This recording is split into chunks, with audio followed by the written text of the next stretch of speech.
Hello everyone, welcome to exam based. बहुत स्वागत है आप सभी का एग्जाम बेस्ड प्लेटफॉर्म में to make your preparation 50% faster. मेरा नाम है Kailash Tiwari, ex Union Bank of India. So दोस्तों, एनपीएस का एग्जामिनेशन होना है 25 को। ये एग्जामिनेशन शेड्यूल्ड है। पेपर 1 और पेपर 2 साथ में होने हैं। सो दोस्तों, आपकी प्रिपरेशन आई होप अच्छी चल रही होगी।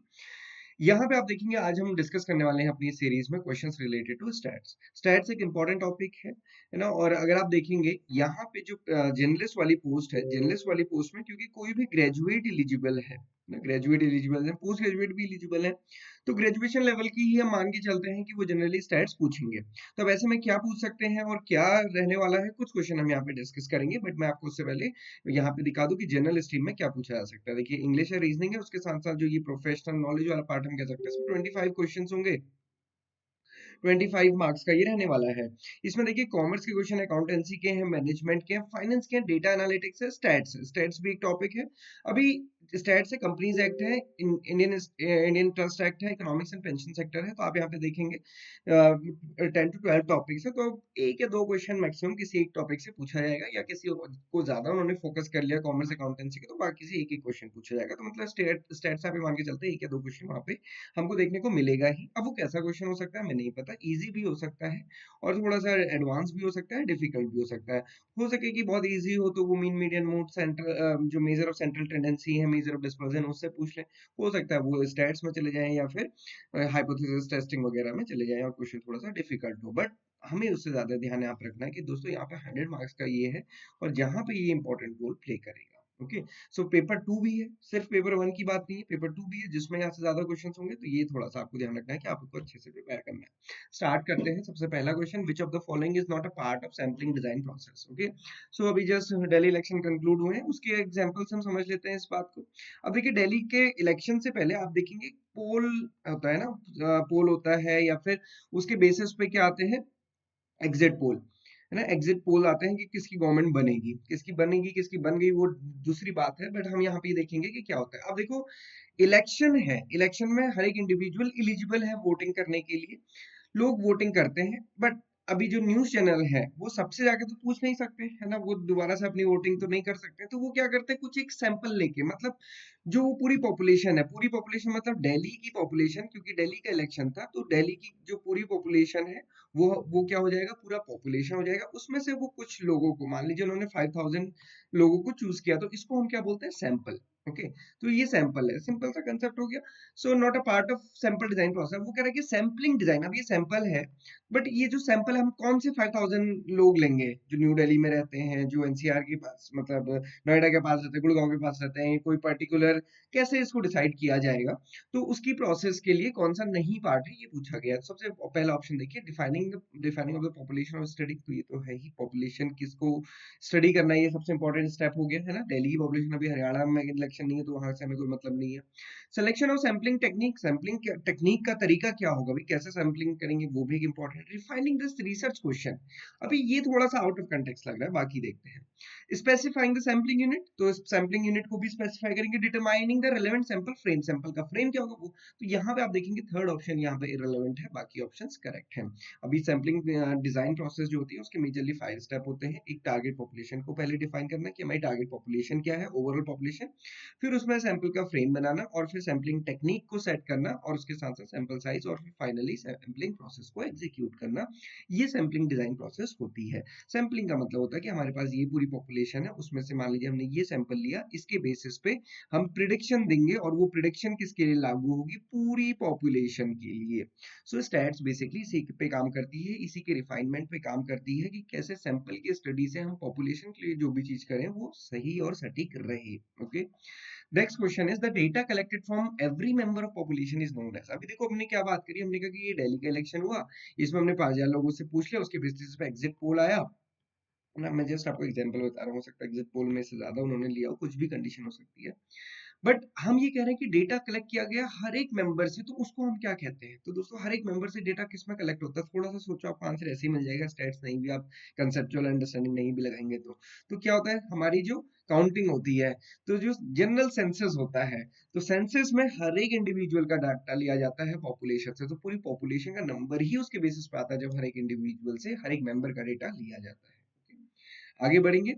Value dash refers to the number of time each value appears in a given data of given set of data. वो ये कह रहा है कि मान लीजिए हमारे पास कोई डेटा है 1 2 4 5 2 6 1 4 1 2 3 2 2 1 4 5 5। अब हम इसमें देख रहे हैं कि यार ये 2 बार बार रिपीट हो रहा है ना, कई बार ये 2 रिपीट हो गया है और 1 भी रिपीट हो रहा है। तो ये क्वेश्चन ये पूछा कि कोई एक सिंगल वैल्यू है, अभी ये वैल्यू 1 है, refers to the number of times, ये कितने टाइम वैल्यू अपीयर हो रही है ना गिवन सेट ऑफ डेटा, उसको हम क्या कहते हैं? रेंज कहते हैं, मोड कहते हैं, फ्रीक्वेंसी कहते हैं, स्टैंडर्ड डेविएशन या परसेंट है, तो इसको हम क्या बोलते हैं? फ्रीक्वेंसी, मतलब ये कितना फ्रीक्वेंटली रिपीट हो रहा है या कितनी इसकी फ्रीक्वेंसी है। Okay, the variance of data set can be calculated as the dash of standard deviation. तो ये सिंपल रिलेशन होता है दोस्तों, ये थोड़ा सा आप ध्यान रखिएगा। तो variance of data set can be calculated, variance कैसे कैलकुलेट करेंगे? आपको अगर वेरिएंस कैलकुलेट करना है तो वो क्या होता है? As the square of standard deviation. Okay, so ये हमेशा रिलेशन याद रखिएगा। तो square of standard deviation is called the variance, तो उसको वेरिएंस कहा जाता है। या फिर अल्टरनेट टर्म में बोलेंगे तो फिर वेरिएंस क्या हो जाएगा? Square root of standard deviation. Okay, variance क्या हो जाएगा, सॉरी स्टैंडर्ड डेविएशन क्या हो जाएगा? Square root of variance. ये आपको ध्यान रहेगा, इसको थोड़ा सा ध्यान रखिएगा, ये नॉर्मल रिलेशन है, रिलेशन हमेशा याद रहे कि जो वेरिएंस और स्टैंडर्ड डेविएशन के बीच में रिलेशन है, variance equals to square of standard deviation. अब मुझसे कोई स्टैंडर्ड डेविएशन पूछेगा तो मैं बता दूंगा कि वो वेरिएंस का स्क्वायर है। ओके, ये आपको ध्यान रहेगा। ओके, तो ये याद रखिएगा। The mean of distribution is 53, the median is 54 and the mode is 55.5, it is most likely that this distribution is, ये distribution क्या है? अब देखो इसमें क्या दिया है हमें? मीन दिया है, मीडियन दिया है, मोड दिया है और पूछा है कि डिस्ट्रीब्यूशन कैसा है। ओके, तो हमको पता है कि हमको यहाँ पे मीन दिया है, यहाँ पे मीडियन दिया है और यहाँ पे मोड दिया है। हम इसको सिंपल यहाँ पे लिख लेते हैं। हमको मीन कितना दिया है? 53, मीडियन दिया है 54, मोड दिया है 55.5। अब इनके बीच में रिलेशन क्या है? रिलेशन हम देख लेते हैं। मीडियन क्या है? मीन से बड़ा है। मोड भी क्या है? मीडियन से बड़ा है ना? तो अब यहाँ पे आप देखिए कि कैसा ये रिलेशन बन रहा है। सिमेट्रिकल रिलेशन क्या होता है? जब mean equals to median equals to mode होता है तो ये ना नॉर्मल डिस्ट्रीब्यूशन का जो सिमेट्रिकल डिस्ट्रीब्यूशन है। अब हम कहते हैं स्क्यूड है, मतलब नॉर्मल डिस्ट्रीब्यूशन का अर्थ नहीं है, स्क्यूड है, एक डायरेक्शन में है। तो हम कहते हैं पॉजिटिवली स्क्यूड कब होगा? जब मीन बड़ा होगा किससे? मीडियन से, और मीडियन बड़ा होगा किससे? मोड से। और यहाँ पे क्या है? हमने देखा कि मोड बड़ा है मीडियन से और मीडियन बड़ा है मीन से, तो ये क्या है? Negatively skewed. ये यहाँ पे आंसर क्या हो गया दोस्तों? Negatively skewed. ये this relation is negatively skewed, ये याद रखिएगा, ये क्वेश्चन कई बार पूछा जाता है। The value of the correlation coefficient is -1, -1 दी है वैल्यू। ये क्या इंडिकेट करती है? आप सभी को पता होगा इसका। अगर हमें रिलेशन देखना है तो हम ऐसे देखते हैं, कोरिलेशन कोफिशिएंट है ना बेसिकली, तो हम देखते हैं कि 1 से लेके -1, तो पॉजिटिवली कोरिलेटेड है कि नेगेटिवली कोरिलेटेड है? सिंपल सी बात समझ आती है। अब नेगेटिव है ये, क्योंकि -1 दिया है, तो इसका मतलब क्या है? ये लीनियर रिलेशन है। कैसा है? नेगेटिव लीनियर रिलेशन है। ओके, अब यहाँ पे दिया है डेफिनेशन, आप इसको पढ़ सकते हैं। Perfect negative linear relationship as one variable increases in its value the other variable decreases in its value while exact linear rule. Next question is standard deviation of a sampling distribution of any statistic is called। देखो अभी हमने sampling पढ़ा सबसे पहला question, उसके बाद हमने standard deviation variance पढ़ा। स्टैंडर्ड डेविएशन या वेरिएंस ये किसके मेजर हैं? ये मेजर ऑफ डिस्पर्जन है ना? और जो उससे पहले हमने देखा मीन मीडियन मोड है, वो क्या है? मेजर ऑफ सेंट्रल टेंडेंसी है। सेंट्रल टेंडेंसी मतलब डेटा की जो टेंडेंसी होती है एक्यूमुलेट होने की। डिस्पर्जन मतलब जो वेरिएशन बीच में हमें देखने को मिलता है। अब ये कह रहे हैं कि जो स्टैंडर्ड डेविएशन है सैम्पलिंग डिस्ट्रीब्यूशन का ऑफ एनी स्टैट्स, उसको हम क्या कहते हैं? सैम्पलिंग डिस्ट्रीब्यूशन को। तो जो सैम्पलिंग डिस्ट्रीब्यूशन क्या? एक पॉपुलेशन थी, उससे हमने सैंपल लिया। अब हमने बहुत सारे अगर सैंपल लिए हैं जो उनके बीच में रिलेशन या फिर चेंज है, उसको हम क्या कहते हैं? That is known as a standard error. उसको क्या कहा जाता है? स्टैंडर्ड एरर कहा जाता है दोस्तों। अब आप इस पूरे इसको पढ़ लीजिए, जो मैंने बोला वही यहाँ पे लिखा हुआ है। If the slope of a regression line is calculated to be 2.5 and the intercept is 16, then the value of y when x is 4, तो क्या होगा? सिंपल सा क्वेश्चन अच्छा है, यहाँ पे तो ये दिया हुआ है। तो आपने जनरली देखा होगा y equals to mc plus b होता है ना? सो यहाँ पे क्या वैल्यू y निकालनी है, m क्या है?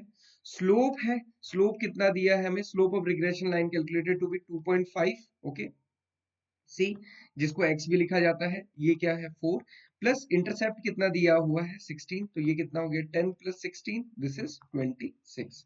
तो जनरली स्लोप के बेसिस पे क्वेश्चन भी कई बार पूछा जाता है, खासकर रिग्रेशन ऑफ जो स्लोप ऑफ रिग्रेशन लाइन है इसके बेसिस पे क्वेश्चन पूछे जाते हैं। नेक्स्ट क्वेश्चन है दोस्तों, which of the following graph is best represent the categorical data. So categorical data है, क्वांटिटेटिव डेटा है, क्वालिटेटिव डेटा है, तो हमको उसको अगर शो करना है तो हम कैसे करेंगे। ऑप्शन हमारे पास बहुत सारे होते हैं, देखो हिस्टोग्राम है, ओगिव है, बार चार्ट है, स्कैटर प्लॉट है, फ्रीक्वेंसी पॉलीगॉन है। हमसे पूछा है कि कैटेगोरियल डेटा अगर हमको रिप्रेजेंट करना है तो हम कैसे करेंगे ना, तो उसका करेक्ट आंसर क्या है, आप ही मुझे बताइए यहाँ पे करेक्ट आंसर क्या है ना? आप दोनों देख सकते हैं यहाँ पे बार चार्ट भी है और हिस्टोग्राम भी है।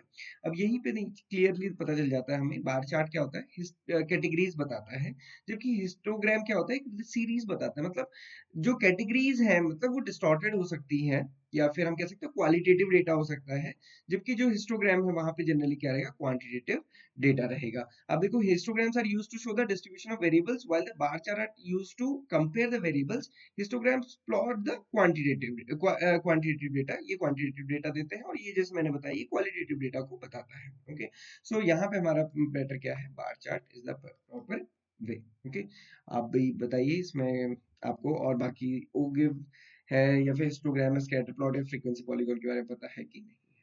Next and the last question, rejecting a null hypothesis when it is true is termed as, कौन सा एरर है? There are two type of error, type 1 error and the type 2 error, है ना, चोर पुलिस वाला जो गेम होता है ना। एच, यहाँ क्या बात कर रहे हैं, नल हाइपोथेसिस, और हमारी क्या होती है दूसरी अल्टरनेट हाइपोथेसिस। वो कह रहे हैं कि हमने we are rejecting a null hypothesis जब वो सही थी, when it is true, when it is true, तो ये किस टाइप का एरर, मतलब हमने रिजेक्ट कर दी जबकि वो सही था, तो मतलब कोई ना कोई गड़बड़ हुई है, वो कौन सा एरर है। तो देखो जब भी हम किसी भी हाइपोथेसिस की टेस्ट करते हैं दो टाइप के एरर पॉसिबल होते हैं, एक क्या होता है rejecting a null hypothesis when it is true, और accepting a null hypothesis when it is false. हमने एक्सेप्ट कर ली जबकि गलत था। तो जब हम एक्सेप्ट कर रहे हैं नल हाइपोथेसिस, रिजेक्ट कर रहे हैं नल हाइपोथेसिस को when it is true, then it is called as a type 1 error, और when we are accepting a null hypothesis when it is false, then it is known as a type 2 error. Okay, so this is the question from the probability. So I hope ki I have covered the each and every type of question from the various topics.